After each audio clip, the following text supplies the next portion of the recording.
16절에서 17절입니다. 신약 239쪽.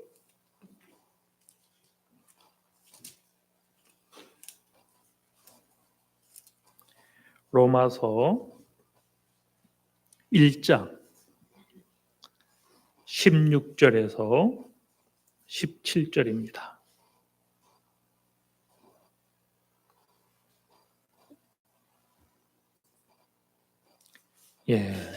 제가 받들어 봉독합니다.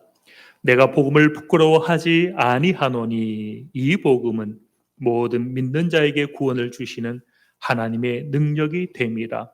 먼저는 유대인에게요, 그리고 헬라인에게로다. 복음에는 하나님의 의가 나타나서 믿음으로 믿음에 이르게 하나니 기록된 바 오직 의인은 믿음으로 말미암아 살리라 함과 같으니라. 아멘. 우리 구현기 목사님 나오셔서 오직 믿음으로 살리라라는 말씀으로 증거하실 때 많은 은혜 받으시기 바랍니다.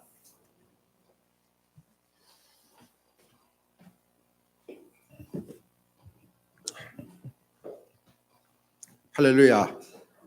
반갑습니다.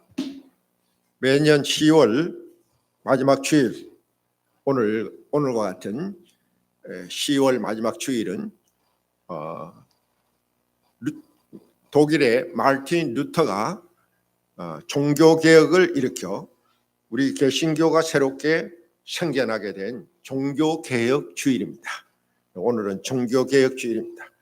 그래서 이 땅의 모든 교회들은 루터의 이 종교개혁을 매우 중요시 여깁니다. 그래서 매년 마지막 이 주일은 종교개혁 기념주일로 지키고 있습니다. 우리 개신교의 생일이 바로 오늘이라고 말할 수가 있습니다. 루터가 종교개혁을 일으켜서 오늘의 우리 개신교회가 있기 전까지는 장로교, 감리교 같은 우리 개신교가 있기 전까지는 기독교는 오직 하나, 구교인 천주교, 영어로는 로마 캐톨릭 처치라고 하는 천주교만 있었습니다. 그랬던 것이 지금으로부터 약 500년 전에 1517년 10월 31일에 루터가 종교개혁을 일으킴으로 해서 오늘의 개신교회가 생겨나게 된 것입니다. 그러니까 한 500년 전까지 종교개혁이 일어나기 전까지는 우리 장로교나 감리교와 같은 개신교는 없었습니다. 구약의 천주교 밖에 없었습니다. 구교인 천주교밖에 없었습니다. 개신교회는 천주교회를 제외한 모든 교회들, 우리 장로교회를 비롯해서 감리교회, 성결교회, 또 침례교회, 순복음교회 같은 모든 천주교를 제외한 모든 교회들을 일컬어 개신교회라고 합니다.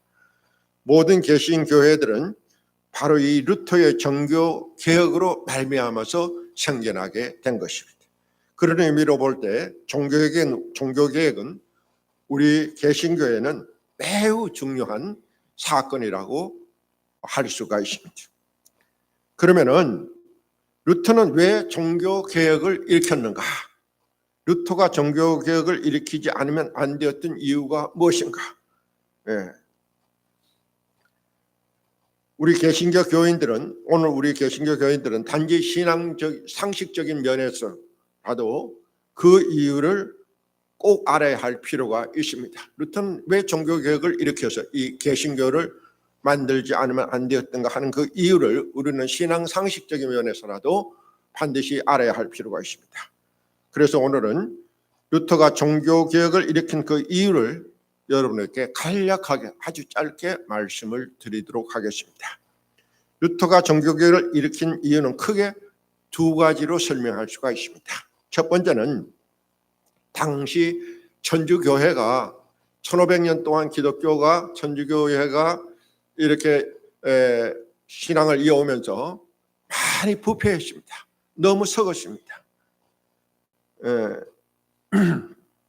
당시 천주교가 어느 정도로 부패하고 썩었는가 하면은 소위 면죄부라고 하는 것까지 종교개혁에 일으키게 된 가장 그 동기가 되었던 면죄부라고 하는 것까지 판매를 하기에 이르렀습니다.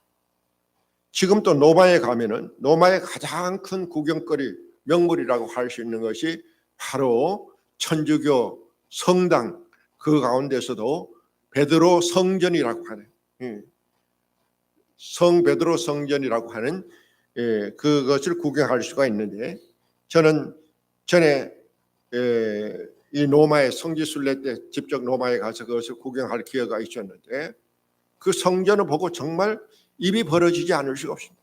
상상할 수 없을 정도로 어마어마한 굉장한 건물입니다. 여러분, 그 성전이라 하면 우리가 천주교 성전들 우리가 구경할 수 이런 성전이 아니에요.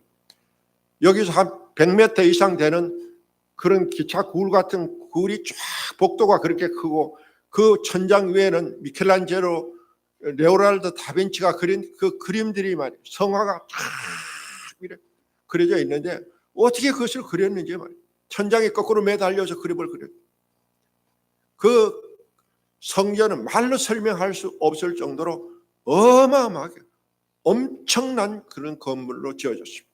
따라서 그 건물을 짓는데 엄청난 말할 수 없는 비용이 많이 들었습니다. 그러자 교회를 짓다가 보니까 비용이 모자라서 교회를 더 지을 수 없을 정도로 그런 어려운 처지에 이르게 됩니다. 그러자 교회에서는 그 비용을 마련하기 위해서 어떻게 하느냐 하면 소위 면죄부라고 하는 것을 판매하기에 이르게 됩니다. 면죄부가 뭐냐? 간단히 설명을 하면 이런 것입니다. 살아서 예수를 믿지 않는 사람이 있어요. 그 사람은 죽어서 천당 갔을까요? 지옥 갔을까요? 예? 당연히 지옥 갔을 거 아니겠습니까?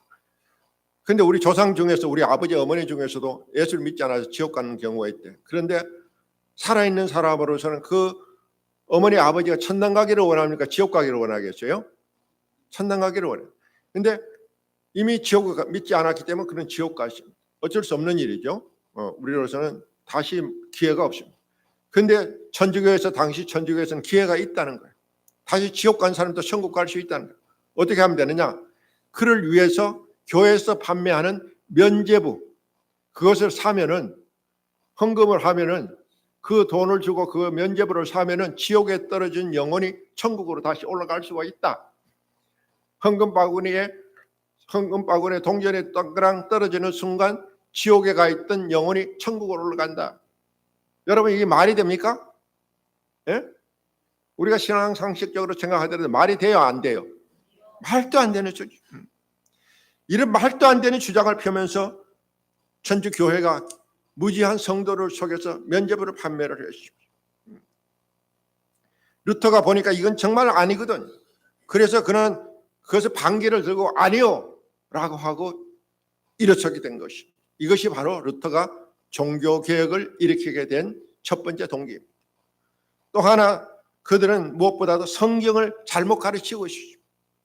우리는 성경을 통해서 어떻게 해야 구원을 받고 천국에 간다고 믿고 알고 있습니까? 오직 예수 그리스도를 믿고 마음에 영접하기만 하면은 우리는 구원을 받고 천국에 간다, 그렇게 믿고 알고 있지 않습니까? 사실 그것이 맞고 옳은 것입니다. 그런데 당시 천주교는 어떻게 가르쳤는가?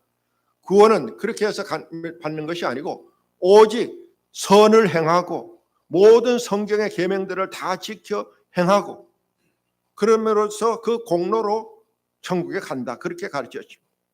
혹 죄를 지으면은 무슨 고행을 한다든지 몸을 깎는 수련을 통해서 죄 사함을 받는 길도 그런 길밖에는 없다고 그렇게 가르쳤죠. 저는 미션이라고 하는 영화를 보신 적이 있는데 저는 평생 잊혀지지 않는 그런 한 장면이 기억나. 첫 장면인가 보면은 어떤 사람이 무거운 그런 망태기에 무거운 돌 같은 걸 잔뜩 쥐고 산을 오르는 그런 장면을 보세요. 땀을 팍 흘리면서. 그게 뭐냐 하면은 자기가 지은 죄를 속죄하는 방법이에요.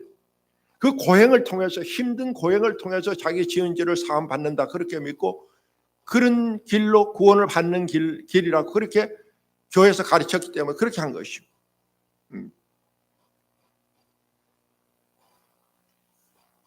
혹 죄를 지으면 그렇게 몸을 깎는 고행이나 수행을 통해서 죄 사함을 받아야 합니다. 그것이 구원이라고, 구원의 길이라고 가르쳤습니다. 한마디로 철저히 행함의 구원의 근거를 두었습니다. 근데 루터가 어느 날, 루터도 역시 천주 교인이었기 때문에 당신은 그런 길로 통해서 구원을 받는다 그렇게 믿고 신앙생활을 했는데, 근데 어느 날 로마서의 말씀, 특히 오늘 본문 말씀인 로마서 1장 16절 17절에 있다. 아, 그게 아니구나. 그게 아니다. 예. 그것을 깨달아 알게 된 것입니다. 구원은 그런 행함이나 어떤 선행이나 공로나 어떤 고행을 통해서 그렇게 해서 구원을 받는 것이 아니라 오직 믿음으로 받는다라고 하는 사실을 깨달아 알게 된 것입니다. 그래서 천주교의 반기를 들고 그게 아니요, 구원은 그렇게 해서 받는 것이 아니요라고 반기를 들고 종교개혁을 일으킨 것입니다. 이것이 바로 종교개혁을 일으킨 이유였습니다. 종교개혁에 대해서 다 설명을 드리려면은 신학교에서 몇 달을 공부를 해야 될 만큼의 분량이 많습니다. 그런데 이 짧은 설교 시간에 그렇게 그 말씀을 다 드릴 수는 없습니다. 그래서 오늘 또 간략하게 종교개혁을 일으켜야 된 아주 핵심이 된 두 가지만 말씀을 드렸습니다. 다시 정리하면 루터가 종교개혁을 일으켰다. 왜 일으켰느냐? 그 이유는 첫째가 교회가 부패하기 때문이다. 두 번째는 성경을 잘못 가르치고, 특히 구원에 대해서 믿음으로 구원받는 것이 아니라 행함으로 구원받는다. 이게 아니다. 내가 성경을 보니까 그게 아니더라. 이것이 바로 루터가 종교개혁을 일으키겠다. 목숨을 걸고 당시로서는 목숨을 거는 위험을 무릅쓰지 않고는 그런 개혁을 일으킬 수가 없었습니다. 로마 천주교의 반기를 들면 이단으로 몰렸고, 이단은 바로 처형을 해. 화형을 처해 목을 매든지 불로 태우든지 이단에 그렇게 죽였습니다. 그런 무서운 위협을 무릅쓰고 종교개혁을 일으켰습니다. 그래서 그 이후 루터의 종교개혁 이후에 이렇게 바로 우리 개신교가 생겨나게 된 것입니다. 예. 종교개혁자가 루터만이 아니라 그 위에서 많은 종교, 칼빈이라든지 우리 장로교를 만든 칼빈이라든지 시빙글리라든지 많은 종교개혁자들이 계속 일어나게 된 것입니다. 그들의 힘을 합쳐서 종교개혁을 일으켜서 오늘의 개신교가 탄생하게 된 것입니다. 그래서 그 이후 기독교는 두 개의 종교, 구교인 천주교, 신교인 개신교, 우리 장로교, 기독교, 침례교 같은 이런 교회가 생겨나게 된 것입니다. 자, 그래서 오늘 이 시간에는 특별히 루터가 목숨을 걸고 종교 개혁을 일으키게 되었던 성경 말씀, 그 말씀이 바로 다름 아닌 오늘 우리가 읽었던 본문 말씀인 이 로마서 1장 16절 17절 말씀인데, 이 말씀을 중심으로 다시 한번 이 말씀을 깊이 상고해 보려고 합니다. 루터가 종교 개혁을 일으키게 된 핵심이 되었던, 원동력이 되었던 말씀이 바로 다름 아닌 로마서 1장 16절에서 17절의 말씀을 이 말씀을 읽다가 지금 우리 교회에서 천주교에서 가르치는 가르침이 이게 아니다. 이게 아니다. 영이 틀렸다. 그 반기를 두고 종교개혁을 일으키게 될 만큼 아주 중요한 말씀이 바로 오늘 본문 말씀이 되겠습니다. 여러분, 왜 예수를 믿습니까? 우리가 예수를 믿는 궁극적인 목적, 가장 첫 번째 목적이 무엇입니까? 무엇 때문에 우리가 예수를 믿습니까? 왜 예수 믿습니까? 조건사님, 왜 예수 믿죠? 왜 교회에 나오셨어요? 예? 어떻게 좀 큰 소리를? 예, 구원받아 천국 가려고 하는 거죠. 그죠? 예, 그것이 예수 믿는 첫 번째 목적입니다. 예수 믿는 첫 번째 목적은 예수 믿어서 천국 가기 위해서입니다. 여기에 의의가 있는 분은 한 분도 없을 것입니다. 우리가 예수를 믿음으로 해서 얻는 축복들이 한두 가지가 아니지만, 단지 구원만 받는 것은 아니지만은, 그러나 예수를 믿는 가장 큰 목적, 가장 궁극적인 목적, 가장 근본적인 첫 번째 목적은 구원 얻음에 있습니다. 예수 믿고 천당 가기 위해서입니다. 그렇죠? 맞습니까? 그런데 사실 잘 알지 못해서 그렇지, 깨달아 알고 보면 이 세상에서 이 예수 믿고 구원받아 천국 간다라고 하는 이 일보다 더 중요하고 더 시급하고 더 귀한 일은 세상에 둘도 없습니다. 다시 없습니다. 세상의 모든 것을 우리가 다 얻었다 할지라도, 돈이 많아서 삼성의 회장이 되고 삼성, LG의, 현대의 재벌 회장님이 되었다 할지라도, 혹은 권력을 얻어 대통령이 되고 국회의원이 되고 장관이 되었다 할지라도, 그러나 예수를 믿지 않았죠. 그래서 구원받지 못한다면 그 사람은 아무것도 얻지 못한 실패자가 되고 맙니다. 왜냐하면 아무리 세상에서 많은 것을 얻고 많은 것을 이뤘다 할지라도 그것은 모두가 잠시 잠깐의 것들일 뿐이고, 이 세상 떠날 때는 그런 아무런 의미가 없는 것이 될 수가 있기 때문입니다.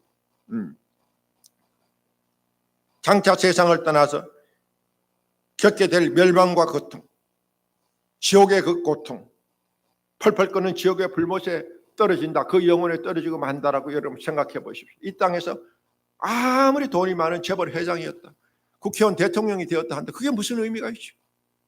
예수 믿지 않는 그들의 영혼을 바라볼 때는 불쌍하게 이를 데가 없는 그런 사람들. 오래전의 일입니다마는 한 권총 강도가 어느 은행에 들어가서 직원을 협박해서 돈을 몇 억을 가지고 달아났다가 곧 붙잡혀서 뉴스에 난 적이 있었죠. 근데 혹 그런 권총 강도가, 칼을 든 강도가 그 집이 아닌 저와 여러분의 집에 들어왔다고 한번 생각해 보십시오. 들어와서 식구들의 목숨을 위협을 하면서 가진 것을 내놔라 했다고 여러분 한번 가정해 봅시다. 그때 여러분 무엇을 소중한 것으로 여기겠습니까?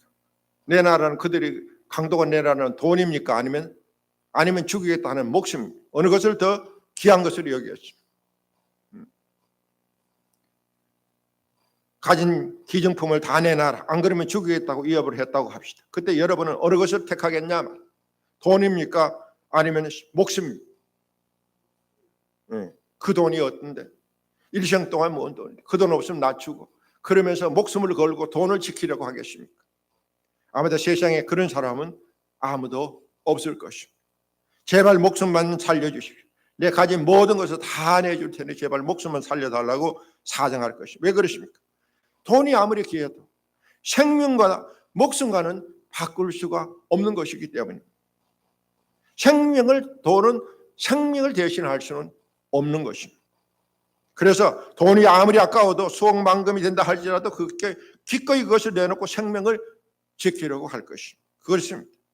돈을 다 잃어도 그것은 다시 찾을 수 있는 기회가 있지만은 생명은, 목숨을 한번 잃어버리는 끝장입니다. 다시 찾을 수가 없습니다. 수억만금을 줘도 그것은 다시 찾을 수가 없습니다. 세상에서 가장 귀한 것은 생명입니다. 맞습니까? 생명보다 더 귀한 것은 없습니다. 생명이 있고서야 돈도 필요하고 그의 모든 것이 다 소중한 것이지, 생명을 잃고서는 그 아무것도 아무런 의미를 지닐 수가 없습니다. 그래서 우리는 생명을 얻기 위해서, 목숨을 지키기 위해서 세상의 모든 것을 다 포기하고도 생명을 얻으려고 합니다. 우리가 예수를 믿어서 얻는 궁극적인 목적이 바로 여기에 있습니다.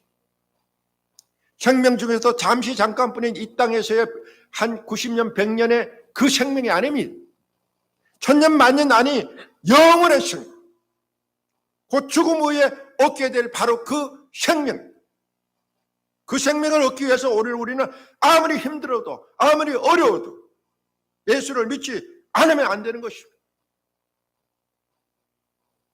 생명의 가치를 모르기 때문에, 그 생명의 가치가 얼마나 소중한지를 밝게 깨달아 우리는 알기 때문에, 모르는 것이 아니라 우리는 알기 때문에, 우리는 혹 세상의 모든 것을 다 포기하는 한이 있더라도 이 생명은 절대로 포기할 수가 없는 것입니다. 혹 세상의 것들을 풍성하게 얻지 못해서, 가진 거, 갖고 싶은 거 다 갖지 못해서 인간적으로 볼 때는 성공적인 삶을 살지 못하는 일이 있다 할지라도, 그러나 그가 예수를 믿어서 그 생명이 천국에 갈 수 있는 구원을 얻었다면 그는 결코 실패자라고 할 수가 없습니다.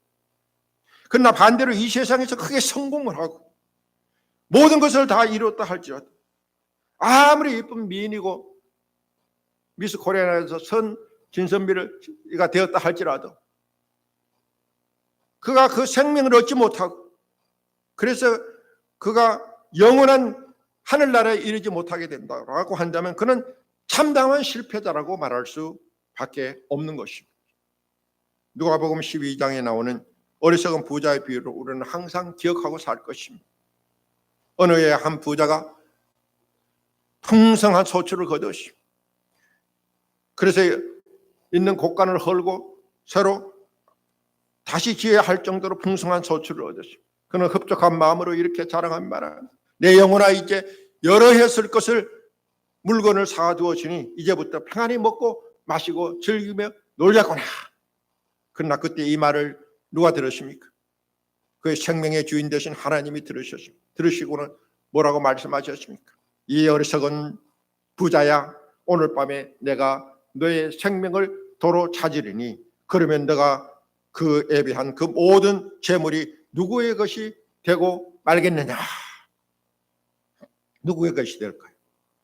남의 것이 되고. 그렇죠. 혹 자식들에게 물려주면 자식들이 그걸 가지고 머리가 터지도록 싸울지도 모릅니다. 이 어리석은 부자의 비유는 하나님을 알지 못하는 인생들, 참으로 불쌍하고 한심한 인생들을 가르치는 너무나 중요한 말씀이라고 하지 않을 수가 없습니다. 모쪼록 저와 여러분은 어떤 일이 있어도 이 어리석은 부자와 같은 그런 사람이 되어서는 안 되지 않겠습니까? 그러나 솔직히 오늘 신앙생활하는 사람들 가운데 자세히 잘 살펴보면 이런 범죄에서 크게 벗어나지 못하는 그런 사람들이 꽤 많다는 사실을 볼 수가 있습니다. 겉으로 보기에는 다 비슷비슷해 보이고 또 신앙생활을 꽤 잘하는 것 같이 보이지만 그러나 좀 더 깊이 내면을 들여다보면 예수 믿는 사람 가운데서도 보면 여러 가지 유형인들이 있어요. 첫 번째는 예수를 믿어 구원을 얻었고 구원에 대한 확신을 가지고 날마다 즐거움으로 예수를 믿는 그런 사람들이 있어요. 두 번째는 예수를 믿어 구원을 얻었는데도 불구하고 그러나 구원에 대한 확신이 없어서 그래서 예수 믿는 사람인지 안 믿는 사람이 표가 나지 않는 그런 사람이 있어요. 마지막 세 번째는 예수를 믿는 것도 아니고 그저 교회에 다닐 뿐인 그런 사람이 있어요. 그래서 구원을 분명히 보면 저 사람들은 아직 구원 얻지 못했는데도 그러나 자신은 구원을 얻었다고 착각하는 그런 사람들도 있어요. 두 번째의 경우도 좋은 상황은 아니지만 그러나 구원을 얻었으니까 비록 구원받은 삶의 축복을 누리지 못하고 산다 할지라도 그런 대로 큰 문제가 없다고 할 수가 있잖아. 그러나 정말 들어야 할 사람은 세 번째의 사람. 아직도 구원을 받지 못하고 그냥 교회만 왔다 갔다 그냥 교회 마당만 밟을 뿐입니다. 단지 교회 생활을 하나의 종교 생활을 즐길 뿐입니다. 그런데 이런 심각한 경우는 세 번째 경우가 뜻밖에도 한국 교회는 많다고 하는 사실.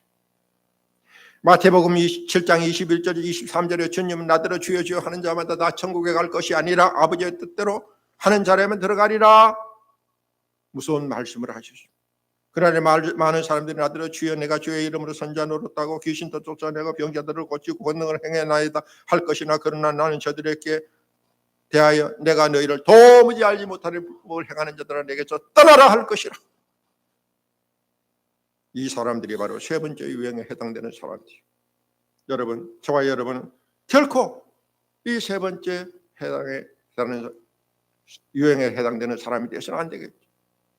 혹 그런 사람이 아닐까. 우리 자신을 다시 한번 새롭게 우리가 정말 예수를 똑바로 잘 믿고 있는지, 구원의 확신을 갖고 있는지, 오늘 죽어도 천국 갈 수 있다는 거 그렇게 믿고 있는지 우리 자신을 다시 한번 점검하고 확인해 볼 수 있어야 되겠습니다. 그러기 위해서는 우리는 먼저 구원이 무엇인가 하는 신앙의 아주 기초적인 문제부터 다시 한번 짚고 볼 필요가 있습니다. 구원이 무엇인가? 무엇이 구원인가? 이 질문을 신학적으로 대답을 하면은 이렇습니다. 죄로 말미암아 단절되었던 끊어졌던 하나님과의 관계를 다시 회복하는 것이 바로 구원이다. 이렇게 말할 수가 있습니다. 성경은 죄로 말미암아 우리가 하나님과 관계가 끊어졌다고 말씀하고 있습니다. 또 하나님과의 관계 단절은 끊어진 것은 그것은 바로 죽음이라고 그렇게 말씀하고 있습니다. 그리고 하나님과 관계 단절의 죽음이기 때문에 죽음에서 다시 살아나는 길은 그래서 다시 살아나는 길이 또 있다는 거죠. 예. 그 길은 곧 구원을 길인데, 구원인데, 구원을 얻기 위해서는 다시 하나님과의 끊어진 관계를 다시 잇는 것, 다시 회복하는 것이, 그것이 구원이라, 이렇게 신학적으로 설명을 하고 있습니다. 자, 여기서 중요한 것은 바로 이 단절을 다시 회복하는 길입니다. 그 길이 무엇인가? 무엇일까요? 무엇으로 우리가 하나님과 끊어진 관계를 회복할 수 있을까? 바로 이 질문에 대해서 오늘 성경 로마서 1장 17절이 그 해답을 우리에게 가르쳐 주고 있습니다. 그것이 뭔가 다시 한번 읽어봅니다. 내가 복음을 부끄러워하지 않으니 이 복음은 모든 믿는 자에게 주시는 뭐라고요? 하나님의 능력이라. 먼저는 유대인에게로 그리고 헬라인에게로 다. 복음에는 하나님의 의가 나타나서 믿음으로 믿음에 이르게 하나님 기록된 바 오직 의인은 무엇으로 산다고요? 믿음으로 말미암아 살리라 함과 같으니라. 바로 이 말씀. 중요한 말씀. 여기에 구원의 조건이 두 가지가 있다는 사실을 알 수가 있습니다. 하나님과의 관계 회복을 위하여 우리가 필요한 조건이 두 가지가 있습니다. 첫 번째는 복음입니다. 두 번째는 의라고 하는 것입니다. 복음과 의, 이 두 가지가 구원에 이르는 필수 조건인데 꼭 하나님과 관계를 회복해 가는 그런 길잡이입니다.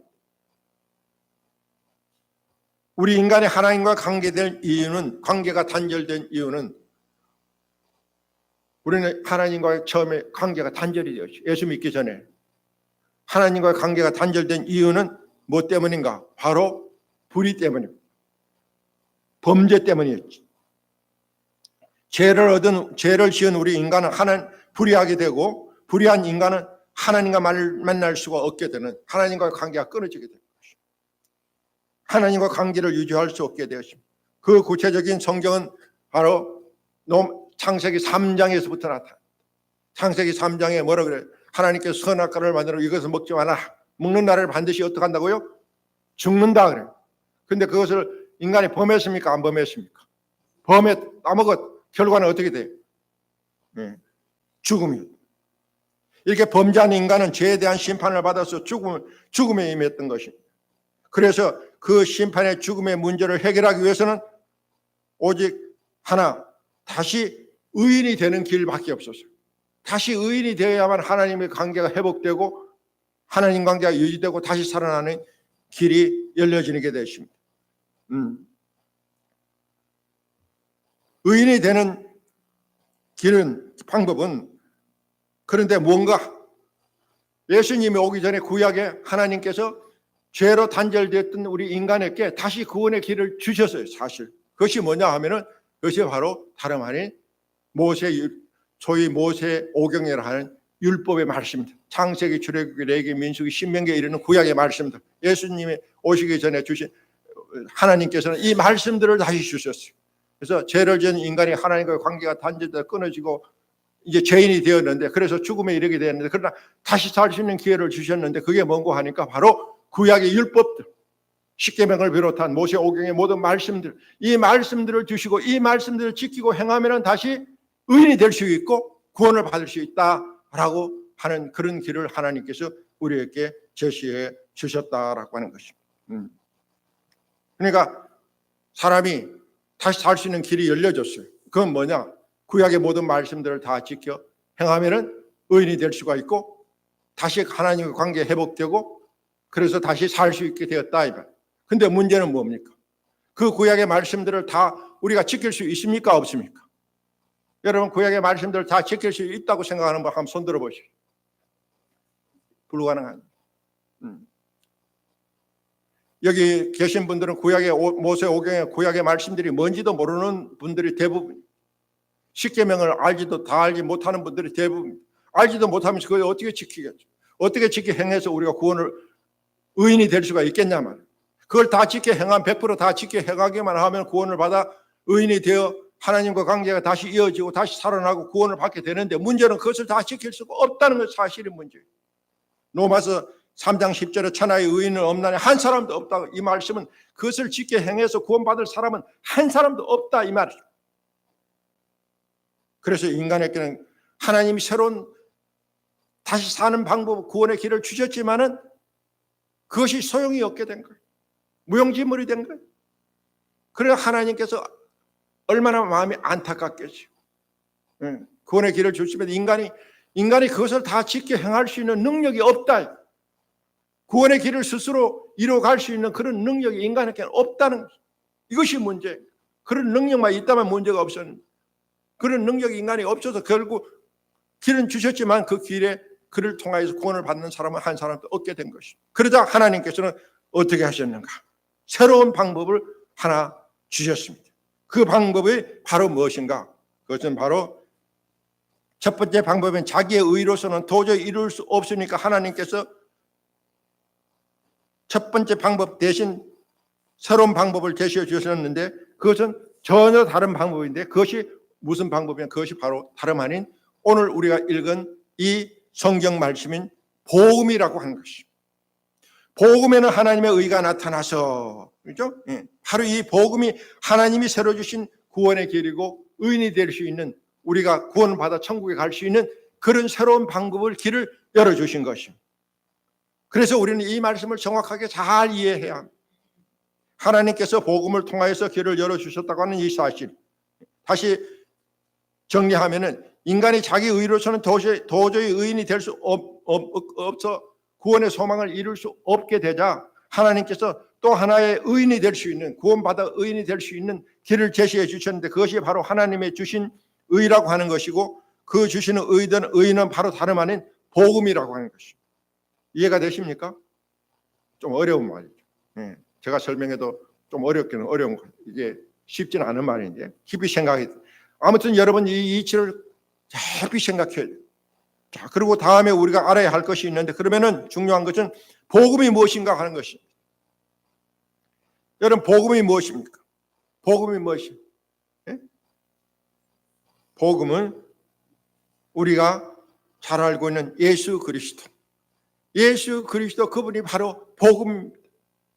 예수 그리스도의 오심부터 복음이 시작된 것입니다. 그 말이 제 말이 사실인지 아닌지 한번 찾아보겠습니다. 마태복음 1장 23절을 여러분 한번 마태복음. 복음이 뭔가? 복음이 구원을 받는 길인데 하나님이 새로 주신 길인데 복음 자체를 몰라서는 안 되겠죠. 그걸 알아야 구원을 받죠. 복음이 뭐냐? 한마디로 말하면 복음은 예수 그리스도다. 왜 예수 그리스도가 복음인가? 성경을 통해서 우리가 알 수 있는데 그것이 바로 마태복음 1장 23절에 21절부터 한번 보겠습니다. 21절부터 23절까지 우리 같이 한번 읽겠습니다. 시작. 아들을 낳으니 이름을 예수로 하라. 이는 그가 자기 백성을 그들의 죄에서 구원할 자이심이라. 이 모든 일이 된 것은 주께서 선지자로 하신 말씀 이루려 하심. 보라 천녀가 잉태하여 아들을 낳을 것이요 그의 이름을 임마누엘이라 하셨으니 이를 번역한즉 하나님이 우리와 함께 계시다 함이라. 예수라는 이름이 뭐라고요? 임마누엘. 임마누엘이 무슨 뜻이라고요? 하나님이 우리와 함께 하심이라. 죄를 지음으로써 하나님이 우리와 함께 아니하심이라 이렇게 되었어요. 그랬던 것이 예수 그리스도의 탄생 오심으로 해서 예수 그리스도로 인하여서 임마누엘이 된 거예요. 그 임마누엘은 다시 하나님이 우리와 함께 하심이라. 그러니까 복음이 누구예요? 예수 그리스도. 구체적으로 설명하면 예수 그리스도의 오심부터 시작해서 예수 그리스도가 이 땅에서 행하신 모든 일, 말씀, 능력, 그 모든 일이 복음. 특히 예수 그리스도의 십자가의 죽음, 그 다음에 죽었다 다시 부활하심, 살아나심, 이 모든 예수 그리스도의 모든 일체가 복음이라 이 말씀.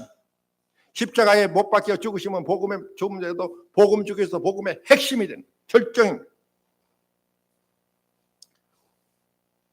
이 복음은 곧 예수님의 실제되신 예수 그리스도를 믿는 것, 이것이 바로 다름 아닌 의인이 되는 길. 이것을 오늘 성경이 명확하게 가르치고 있습니다. 이 이치가 여러분 밝게 깨달아지고 믿어져야 합니다. 복음에는 하나님의 의가 나타나서 믿음에 이르기라. 기록된 바 의인은 오직 믿음으로 삶과 같으니라 함이라. 할렐루야. 오직 의인이 되는 길은 믿음이라는 거예요.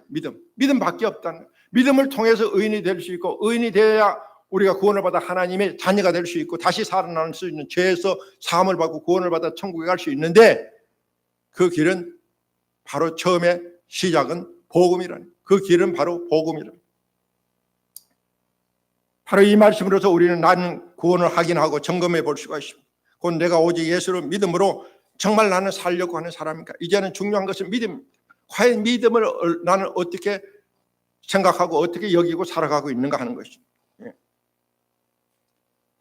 오직 의인은 믿음으로 살리라는 이 말씀에서 우리는 중요한 신앙의 이치와 구원의 방법을 발견할 수 있는데, 곧 믿음을 가지고 믿음대로 살면 우리는 반드시 살게 되지만, 그러나 믿음대로 살지 못하면 구원을 받지 못한다라고 하는 사실. 그런데 유감스럽게도 우리는 믿음을 가지고 말씀대로 살면은 망할 것 같은 그런 생각을 하는 사람들이 많습니다. 그래서 믿음대로 살지 못하고 내 생각대로 혹은 세상 방식대로 아직도 살아가는 사람들이 너무나 많다고 하는 안타까운 사실입니다. 그러나 여러분, 내 생각이나 내 상식, 세상 방식보다는 하나님의 말씀이 옳다, 맞고 옳다는 사실을 진심으로 깨닫고 명심해야 됩니다.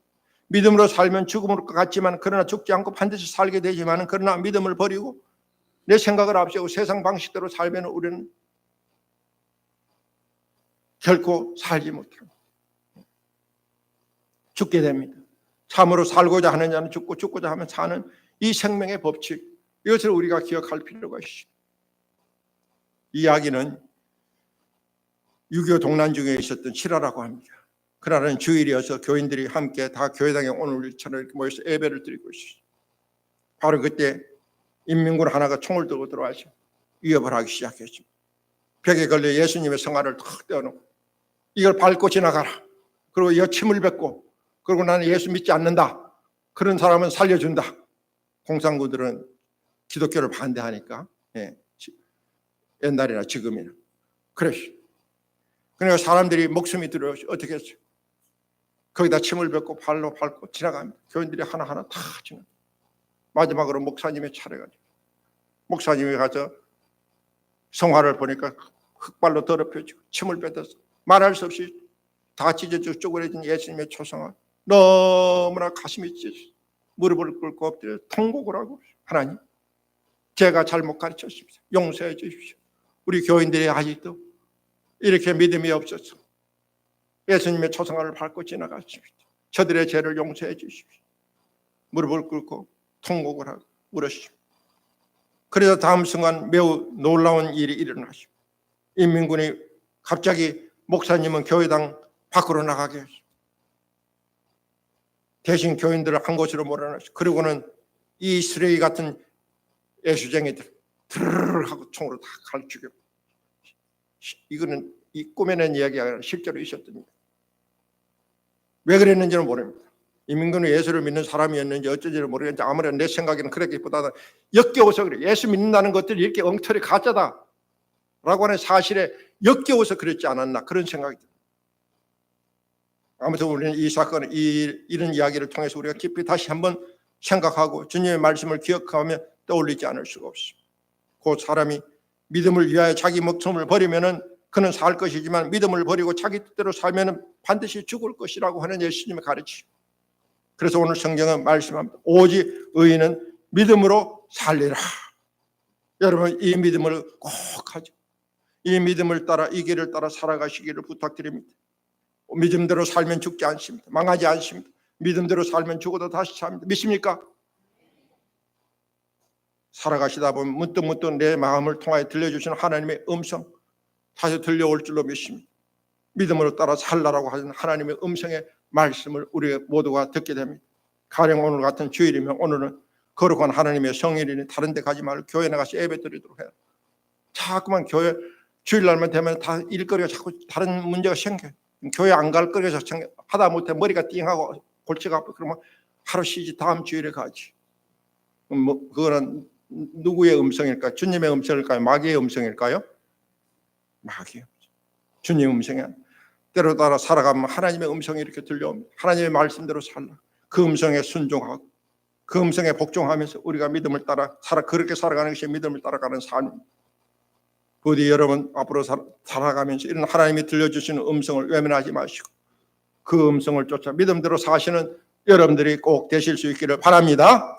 그러시면 이 세상에서 그리고 장차 올 세상에서 가장 귀한 생명, 무엇과도 바꿀 수 없는 영생을 하나님으로부터 선물로 받아 구원을 받아 오늘 죽어도 천국에 가는 그런 사람이 다 될 수 있을 줄로 믿습니다. 그런 사람 저와 여러분이 다 되시기를 주의 이름으로 축원합니다.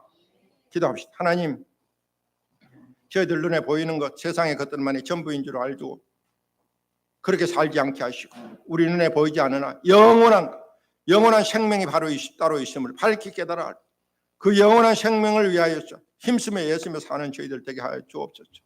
우리가 힘들어 예수를 믿는 가장 근본적인 목적은 구원을 얻고 영생을 얻어 천국 가는 데 있습니다. 그리고 천국 백성이 되는 유일한 길은 오직 하나 복음을 받고 믿음으로 사는 데 있음을 저희들이 잘 알고 있습니다. 믿음은 참으로 생각하면 생각할수록 귀하고도 귀한 것이고 이 세상의 그 어떤 것보다도 귀한 것이고 그것은 우리의 생명을 보장하여 주는 것이기 때문에 영원한 생명을 보장해 주는 것이고 이 귀한 생명을 위해서 저희들 힘쓰고 애쓰며 살게 하시고 이 믿음을 지키고 이 믿음의 성장 발전을 위해서 더욱 힘쓰고 사는 하루하루의 삶을 살아가는 우리 하나교회 성도들 여기 머릿속에 우리 하나님의 성도들이 다 될 수 있게 해주시기를 원하고 주 예수 그리스도의 이름으로 기도드리옵나이다. 아멘. 찬송가